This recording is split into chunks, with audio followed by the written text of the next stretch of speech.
One Piece has a colorful world with nuanced writing, as with most popular series. And really, I don't think it's a stretch to attribute any of these qualities to it. You don't have to sit down and watch the show or read the manga for too long before you come across evidence of incredible world building. While there are many valid criticisms of the writing, such as issues with pacing or Oda's flippant and sometimes concerning attitude with writing most of the women, a lot of fans won't hesitate to sing the series' praises. This includes me, honestly. I especially find the political aspects of the series interesting. I'd say that's pretty unsurprising considering that a huge part of One Piece is political commentary, despite what some fans may say. Listen, I don't think that One Piece is written perfectly, even when it comes to politics. Fishman Island, for example. It's a pretty universally hated arc, and while this is mostly because of the pacing, the racism allegory being less than perfect certainly doesn't help. But there are plenty of well-written political parallels to the real world. One great example is the Wano arc. It's an arc beloved by the community, and that's because there's just so much thought that went into it, and you can tell. It has complex characters and an interesting plot that puts other series to shame. But what caught my eye as I was researching for this project was a relatively small part of the plot that impacted the story massively. That is, Kozuki Oden's coup. Specifically, how it failed and the results of that. If you've watched One Piece up to Wano, you know how it goes. After Kaido and Orochi forcefully occupy the country, Oden tries to stage a coup and kick them back out so he can keep tyrants out of power. Oden gets shot in the head because he had to die for the narrative, obviously, but his death leaves a huge mark on the future of the country. The result of his death is quite similar to what's seen in real life when an attempt to overthrow a dictator fails. A great example of this is the coup in 2016 against Turkish President Recep Tayyip Erdogan.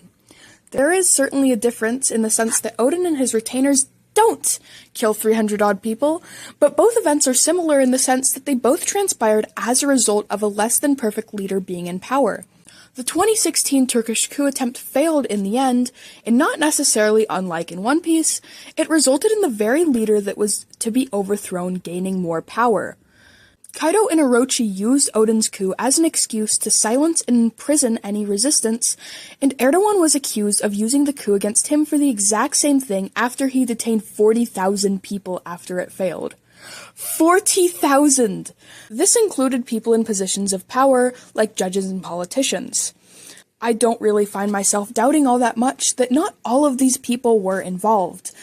It's not as if I have the authority or time to look over 40,000 different cases, but I can only assume some of them are rather suspicious. While there's no real confirmation of the accusation one way or another, one thing is true. Historically, leaders, especially tyrants, have used rebellions that weren't quite strong enough to succeed to secure their own power. Hell, this isn't just a recent thing.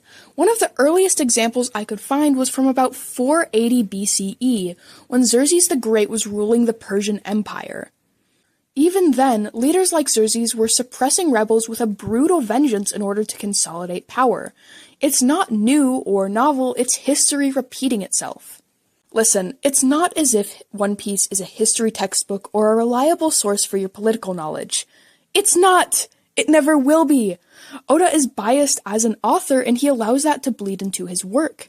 And that's okay because it's meant to be a fictional story for entertainment. But because of the sheer length and amount of topics it covers, the narrative, simple compared to real life, could be used as a tool to help start recognizing patterns in history and fiction.